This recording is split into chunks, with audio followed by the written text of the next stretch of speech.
The other day I saw a wedding. But no, I had better tell you about the Christmas tree. The wedding was nice. I liked it very much. But the other incident was better. I don't know how it was that, looking at that wedding, I thought of that Christmas tree. This was what happened.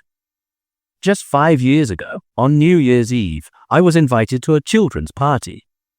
The giver of the party was a well-known and business-like personage, with connections, with a large circle of acquaintances, and a good many schemes on hand, so that it may be supposed that this party was an excuse for getting the parents together and discussing various interesting matters in an innocent, casual way. I was an outsider. I had no interesting matter to contribute, and so I spent the evening rather independently. There was another gentleman present who was, I fancied, of no special rank or family, and who, like me, had simply turned up at this family festivity. He was the first to catch my eye.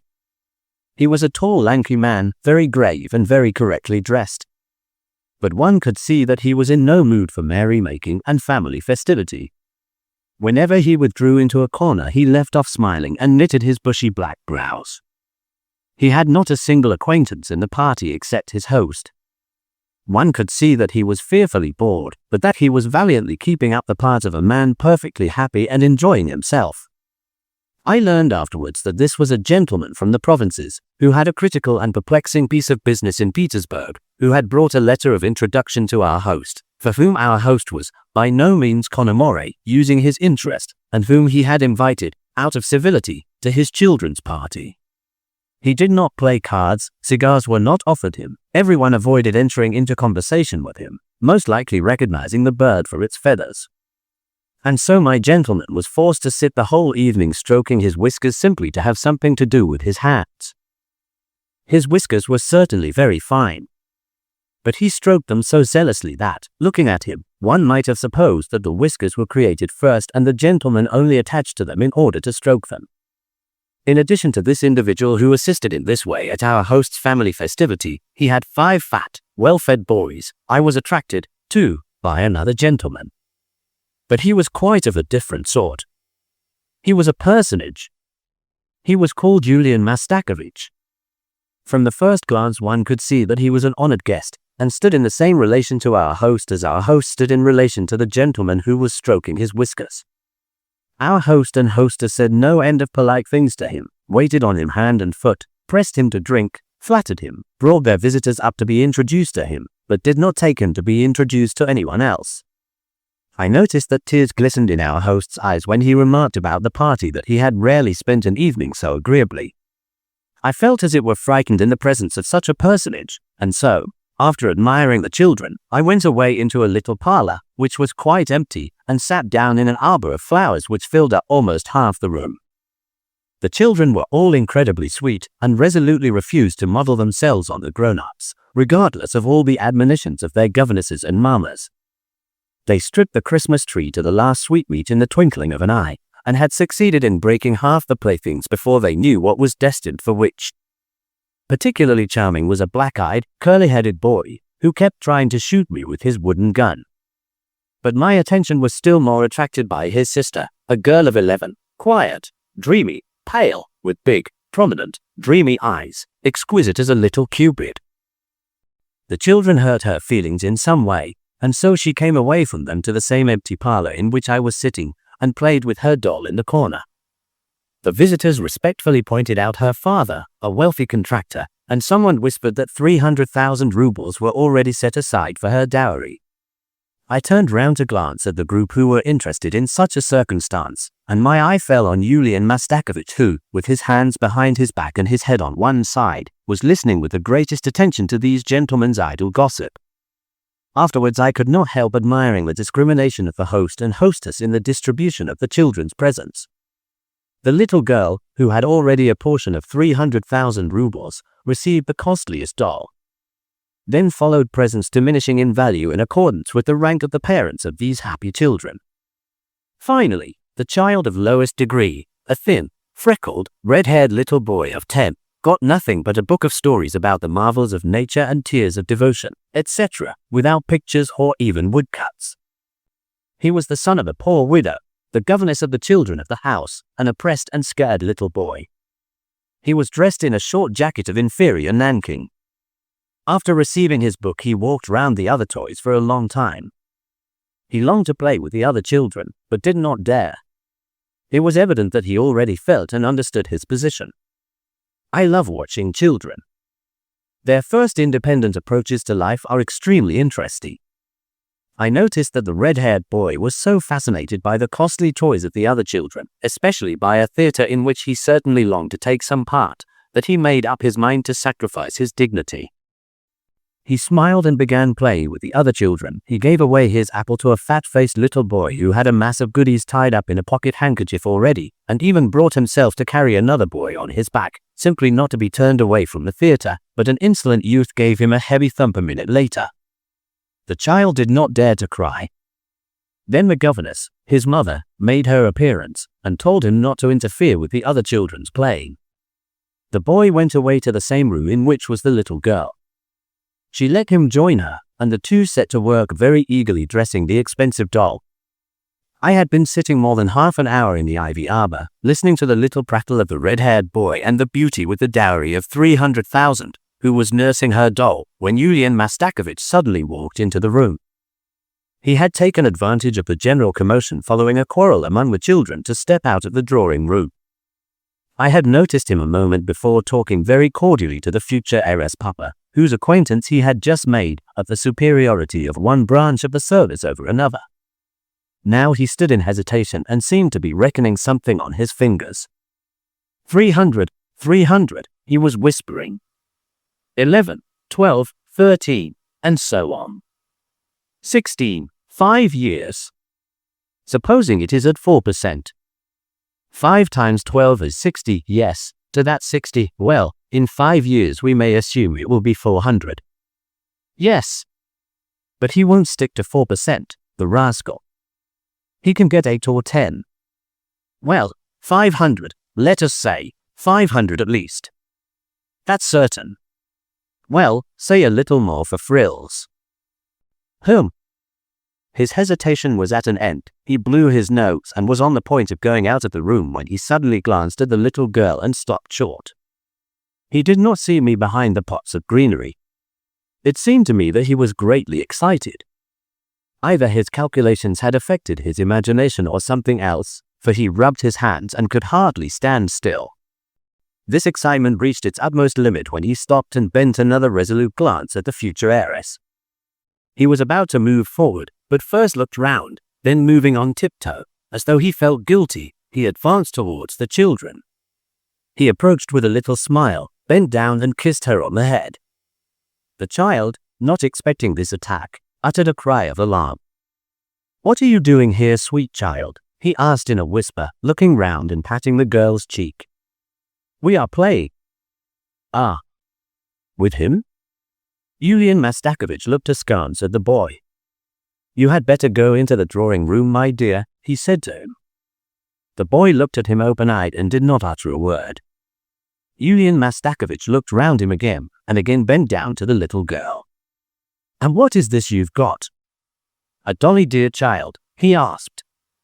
"Yes, a dolly," answered the child, frowning and a little shy. "A dolly? And do you know, dear child, what your dolly is made of?" "I don't know," the child answered in a whisper, hanging her head. "It's made of rags, darling." "You had better go into the drawing room to your playmates, boy," said Yulian Mastakovich, looking sternly at the boy. The boy and girl frowned and clutched at each other. They did not want to be separated. "And do you know why they gave you that doll?" asked Yulian Mastakovich, dropping his voice to a softer and softer tone. "I don't know." "Because you have been a sweet and well-behaved child all the week." At this point Yulian Mastakovich, more excited than ever, speaking in most dulcet tones, asked at last, in a hardly audible voice choked with emotion and impatience, "And will you love me, dear little girl, when I come and see your papa and mama?" Saying this, Yulian Mastakovich tried once more to kiss the dear little girl, but the red-haired boy, seeing that the little girl was on the point of tears, clutched her hand and began whimpering from sympathy for her. Yulian Mastakovich was angry in earnest. Go away from here." "Go away," he said to the boy. Go into the drawing room. Go in there to your playmates. No, he needn't. He needn't. You go away, said the little girl. Leave him alone, she said, almost crying. Someone made a sound at the door. Yulian Mastakovich instantly raised his majestic person and took alarm. But the red-haired boy was even more alarmed than Yulian Mastakovich. He abandoned the little girl and, slinking along by the hall, stole out of the parlor into the dining room. To avoid arousing suspicion, Yulian Mastakovich, too, went into the dining room. He was as red as a lobster and, glancing into the looking-glass, seemed to be ashamed of himself. He was perhaps vexed with himself for his impetuosity and hastiness. Possibly, he was at first so much impressed by his calculations, so inspired and fascinated by them, that in spite of his seriousness and dignity he made up his mind to behave like a boy, and directly approached the object of his attentions, even though she could not be really the object of his attentions for another 5 years at least. I followed the estimable gentleman into the dining room, and there beheld a strange spectacle. Yulian Mastakovich, flushed with vexation and anger, was frightening the red-haired boy who, retreating from him, did not know where to run in his terror. Go away. What are you doing here? Go away, you scamp. Are you after the fruit here, eh? Get along, you naughty boy. Get along, you sniveller, to your playmates. The panic-stricken boy in his desperation tried creeping under the table. Then his persecutor, in a fury, took out his large batiste handkerchief and began flicking it under the table at the child, who kept perfectly quiet. It must be observed that Yulian Mastakovich was a little inclined to be fat. He was a sleek, red-faced, solidly built man, paunchy, with thick legs. What is called a fine figure of a man, round as a nut. He was perspiring, breathless, and fearfully flushed. At last he was almost rigid, so great was his indignation and perhaps, who knows, his jealousy. I burst into loud laughter. Yulian Mastakovich turned round and, in spite of all his consequence, was overcome with confusion. At that moment from the opposite door our host came in. The boy crept out from under the table and wiped his elbows and his knees. Yulian Mastakovich hastened to put to his nose the handkerchief which he was holding in his hand by one end. Our host looked at the three of us in some perplexity. But as a man who knew something of life, and looked at it from a serious point of view, he at once availed himself of the chance of catching his visitor by himself. Here, this is the boy, he said, pointing to the red-haired boy, for whom I had the honor to solicit your influence. Ah, said Yulian Mastakovich, who had hardly quite recovered himself. The son of my children's governess, said our host, in a tone of a petitioner. A poor woman, the widow of an honest civil servant. And therefore Yulian Mastakovich, if it were possible. Oh no. Yulian Mastakovich made haste to answer, no, excuse me, Philip Alexeyevich, it's quite impossible. I've made inquiries. There's no vacancy, and if there were, there are 20 applicants who have far more claim than he. I am very sorry, very sorry. What a pity, said our host. He is a quiet, well-behaved boy. A great rascal, as I notice, answered Yulian Mastakovich, with a nervous twist of his lip. Get along, boy. Why are you standing there? Go to your playmates, he said, addressing the child. At that point he could not contain himself, and glanced at me out of one eye. I, too, could not contain myself, and laughed straight in his face. Yulian Mastakovich turned away at once, and in a voice calculated to reach my ear, asked who was that strange young man. They whispered together and walked out of the room. I saw Yulian Mastakovich afterwards shaking his head incredulously as our host talked to him. After laughing to my heart's content, I returned to the drawing room. There a great man, surrounded by fathers and mothers of families, including the host and hostess, was saying something very warmly to a lady to whom he had just been introduced. The lady was holding by the hand the little girl with whom Yulian Mastakovich had had the scene in the parlor a little while before. Now he was launching into praises and raptures over the beauty, the talents, the grace and the charming manners of the charming child. He was unmistakably making up to the mamma. The mother listened to him almost with tears of delight. The father's lips were smiling. Our host was delighted at the general satisfaction. All the guests, in fact, were sympathetically gratified. Even the children's games were checked that they might not hinder the conversation. The whole atmosphere was saturated with reverence. I heard afterwards the mama of the interesting child, deeply touched, begged Yulian Mastakovich, in carefully chosen phrases, to do her the special honor of bestowing upon them the precious gift of his acquaintance, and heard with what unaffected delight Yulian Mastakovich accepted the invitation, and how afterwards the guests, dispersing in different directions, moving away with the greatest propriety, poured out to one another the most touchingly flattering comments upon the contractor, his wife, his little girl, and above all, upon Yulian Mastakovich. "Is that gentleman married?" I asked, almost aloud, of one of my acquaintances who was standing nearest to Yulian Mastakovich. Yulian Mastakovich flung a searching and vindictive glance at me. "No," answered my acquaintance, chagrined to the bottom of his heart by the awkwardness of which I had intentionally been guilty. I passed lately by a certain church. I was struck by the crowd of people in carriages. I heard people talking at the wedding. It was a cloudy day. It was beginning to sleet. I made my way through the crowd at the door and saw the bridegroom. He was a sleek, well-fed, round, paunchy man, very gorgeously dressed up. He was running fussily about, giving orders. At last the news passed through the crowd that the bride was coming. I squeezed my way through the crowd and saw a marvelous beauty who could scarcely have reached her first Caesar. But the beauty was pale and melancholy. She looked preoccupied.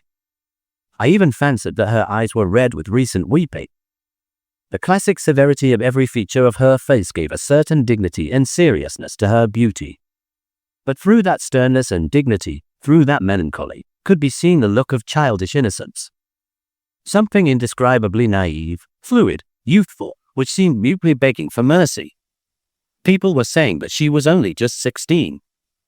Glancing attentively at the bridegroom, I suddenly recognized him as Yulian Mastakovich, whom I had not seen for 5 years. I looked at her. My God! I began to squeeze my way as quickly as I could out of the church. I heard people saying in the crowd that the bride was an heiress, that she had a dowry of 500,000, and a trousseau worth ever so much. It was a good stroke of business, though.